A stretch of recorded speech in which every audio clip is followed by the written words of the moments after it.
20 रुपए का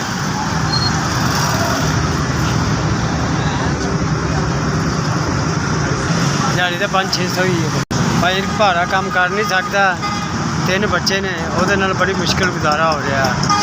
बल्कि गुजारा हो ही नहीं रहा, 500-600 ने की गुजारा हो रहा।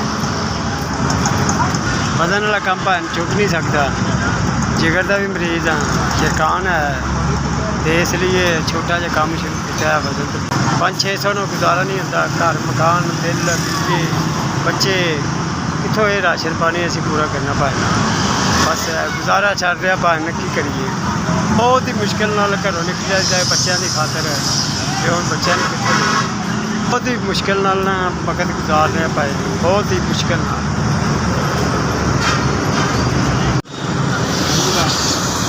5000 भाई मैं खुश हो गया वहाँ, मेरा जिसम फड़कन लग पाया खुशी नाल कि इन्होंने मेरी मदद की। 5000 रुपया शुक्रिया अदा करना मैं बहुत ही मुश्किल सी, बहुत ही मुश्किल सी। अल्लाह पाक उन्होंने ज़्यादा देवे और अल्लाह पाक उन्होंने बहुत तो बहुत ज़्यादा देवे, साढ़े बच्चे खुशहाल हो जाएंगे और अल्लाह ताला उन्होंने हक हलाल का रिज़्क देवे। तो मैं बहुत मुश्किल सी, इन्होंने मेरी